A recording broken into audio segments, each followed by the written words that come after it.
On parle souvent du fait que les médias en continu ne laissent pas la place au recul, hein, c'est ce que vous disiez finalement tout à l'heure. Mais comment fait-on pour que ces médias ne soient plus dans la course à l'audimat et aux parts de marché? Parce que finalement, c'est ça le fond du problème.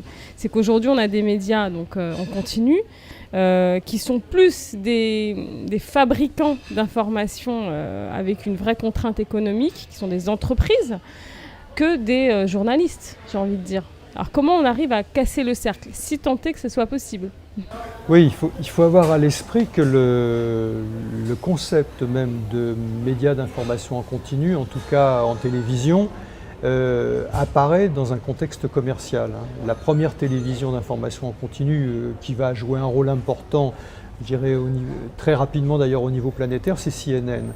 Or d'emblée, CNN apparaît dans un contexte de concurrence vis-à-vis des télévisions traditionnelles et puis progressivement vis-à-vis d'autres télévisions d'information en continu, à la fois aux États-Unis mais dans d'autres pays, puisque CNN, en devenant une chaîne internationale, va concurrencer tous les médias locaux sur dans chacun des pays.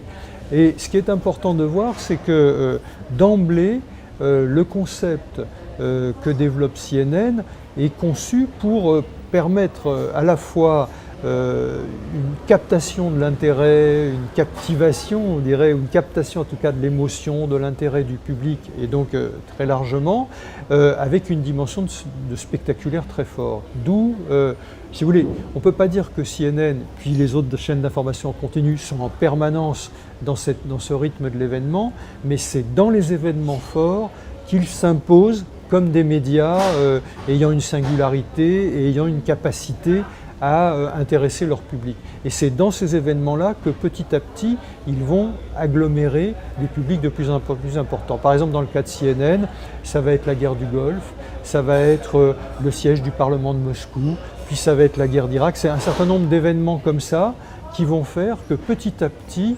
une petite chaîne, en termes de moyens à l'origine, va devenir crédible face aux énormes machines que étaient les télévisions américaines et puis un certain nombre de télévisions en Europe.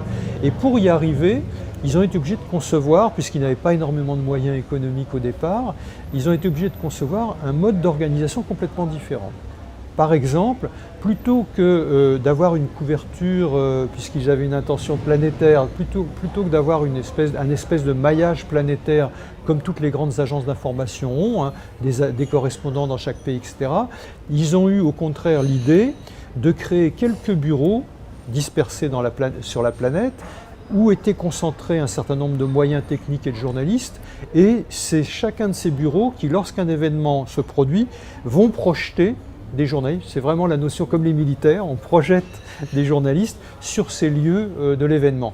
Et cela, ça va se faire piloter des États-Unis. C'est là où est le siège de CNN aux États-Unis que va être décidé d'envoyer par exemple des journalistes de Londres, ou d'envoyer des journalistes de Paris, ou des journalistes de Nicosie. Par exemple, lorsqu'on a une prise d'otage sur l'aéroport de Marseille d'un avion qui vient, je crois, d'Alger à cette époque-là.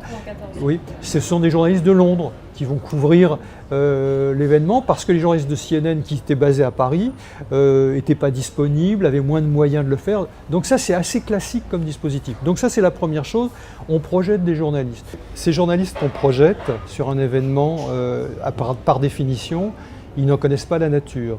Donc le principe, c'est de leur donner une espèce de feuille de consigne extrêmement sommaire qui caractérise le type d'événement auquel ils ont affaire, et leur formation, la manière dont ils ont été préparés,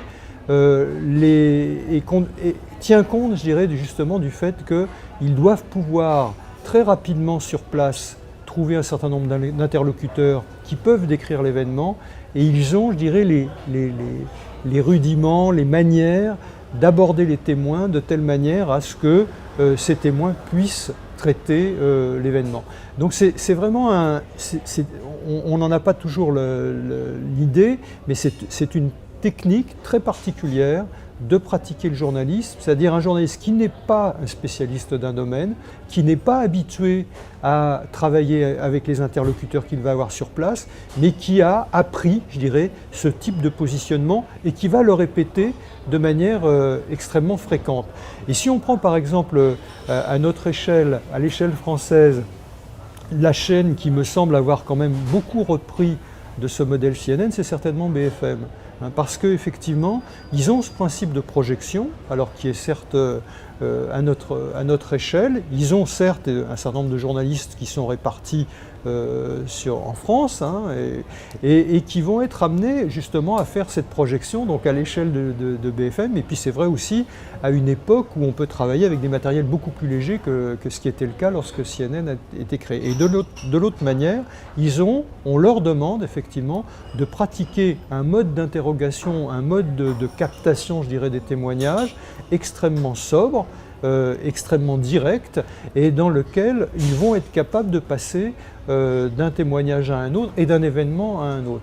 Moi, il est assez fréquent que dans la journée, je sois en contact avec un journaliste de BFM qui en est à son 4e ou à son 5e sujet et qui aura traité peut-être de politique le matin, de questions de société le soir, et qui va m'interroger sur des questions, par exemple, d'économie des médias qui n'ont absolument rien à voir, et il n'aura certainement pas eu l'occasion effectivement d'entrer dans les sujets. Il faut avoir à l'esprit, on a évidemment toujours eu en radio ou en télévision, je dirais, la notion de reporter. C'est vrai qu'on a toujours eu des gens qui étaient un peu des généralistes et qui étaient amenés à aller sur le terrain, mais ces gens-là, on leur donnait quand même le temps de s'installer et on essayait de faire en sorte, souvent d'ailleurs, que ces reporters, et surtout si l'événement était important, aient déjà une connaissance du terrain, un certain nombre de points de repère qui leur permettent de se mouvoir sur le terrain. De la même manière que lorsqu'on avait affaire à des sujets qui avaient une certaine complexité ou qui requéraient un certain nombre de connaissances, on avait à arbitrer, et on arbitrait de manière habituelle entre précisément le reporter ou le spécialiste du domaine. Prenons même quelque chose qui paraît très généraliste comme un fait divers. Eh bien, traditionnellement, les médias, y compris les radios et les télévisions, sur les faits divers, faisaient travailler des journalistes qui étaient habitués à traiter de ces faits divers, donc avaient un certain recul, et qui étaient habitués à travailler avec les interlocuteurs qu'on trouve sur des faits divers. Ça peut être les policiers, ça peut être les pompiers, ça peut être des médecins, etc., et qui pouvaient les remettre en perspective. Aujourd'hui, au contraire, en information en continu, le principe, ça va être à chaque fois de travailler avec des reporters qui vont eh bien, être obligés de s'adapter à des interlocuteurs qu'ils ne connaissent pas.